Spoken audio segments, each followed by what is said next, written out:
দারাজ থেকে একটা পার্সেল এসেছে, তবে কবে যে অর্ডার করেছিলাম সেটাই ভুলে গিয়েছিলাম।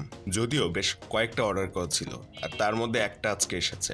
আপনাদের এরকম যদি অনেক আগে অর্ডার করা প্রোডাক্ট এখনো পর্যন্ত পেয়ে না থাকেন, তাহলে কমেন্টে সেটা জানাবেন। কতদিন আগে আপনি অর্ডার করে এখনো পর্যন্ত প্রোডাক্ট পাননি সেটা। তো যাই হোক, হাতে পেয়েছি বক্স একটা। খুলে দেখি এটার ভিতরে কি রয়েছে। মোটামুটি বেশ ভারী রয়েছে। আনবক্সিং করে দেখি এটার ভিতরে আসলে আমার কোন অর্ডারটা আজকে এসেছে সেটা।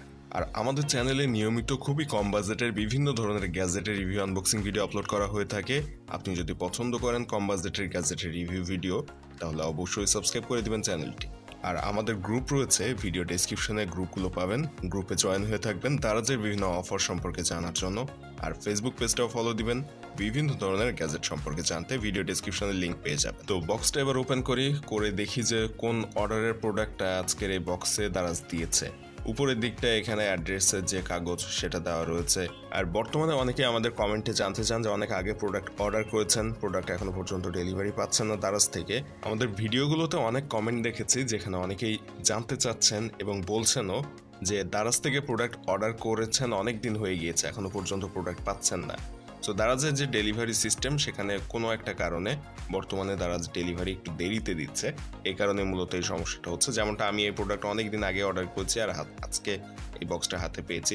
আরও কিছু অর্ডার রয়েছে যেগুলো কখন আসবে আমি নিজেও জানি না। সো ডেলিভারি টাইম পার হয়ে গেলেও কিন্তু দারাজের কিছু কিছু প্রোডাক্ট এখন বর্তমানে পাওয়া যাচ্ছে না। হয়তো কিছুদিনের মধ্যে সমস্যাটা তারা ওভারকাম করে উঠবে আশা করি। সো বক্সটা ওপেন করলাম এবং বক্সের ভিতরে দেখতে পাচ্ছি এইখানে একটা ইঞ্জিন অয়েল দেওয়া হয়েছে। আসলে বাইকের জন্য এরকম ইঞ্জিন অয়েলগুলো কিন্তু বেশ কাজের।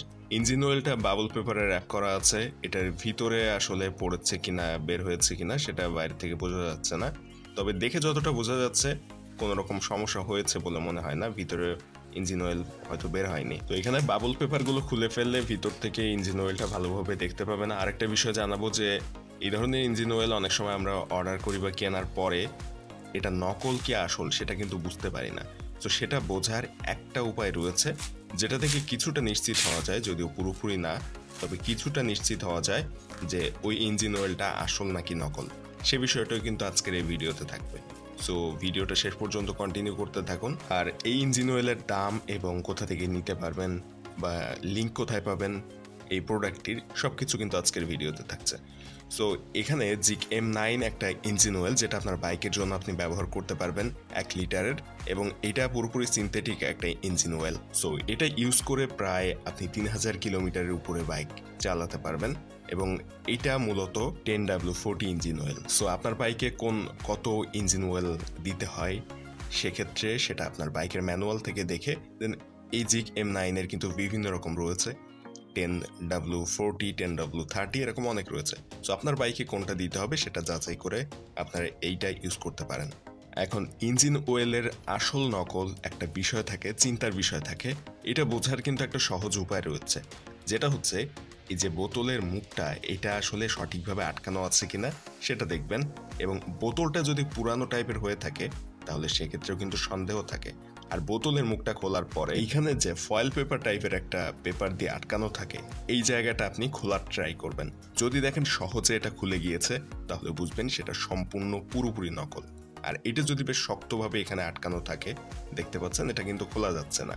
সো এইটা যদি থাকে তাহলে কিছুটা আপনি নিশ্চিত হতে পারেন যে এই প্রোডাক্টটা অরিজিনাল, নকল না এটা। যদিও এটা থেকে কিন্তু পুরোপুরি নিশ্চিত হওয়া যায় না, তবে এইটা যদি শক্তভাবে আটকানো থাকে, খুবই শক্ত থাকে কিন্তু এগুলো, সো এরকম যদি থাকে তাহলে অনেকটাই নিশ্চিত হওয়া যায়। আর বোতলের অবস্থা দেখেও কিছুটা ধারণা নিতে পারেন। বোতল যদি চকচকে থাকে, নতুন থাকে, তাহলে অনেকটা নিশ্চিত হওয়া যায়। আর নকল ইঞ্জিন অয়েলগুলোর যে বোতল সেটা কিন্তু অনেকটাই পুরানো থাকে, বা সেখানে কিছুটা দেখলে আন্দাজ করা যায়। সো এই বিষয়গুলো যদি আপনি মাথায় রাখেন তাহলে অনেকটা নিশ্চিত থাকা যায় আসল নকলের পার্থক্য জানার ক্ষেত্রে।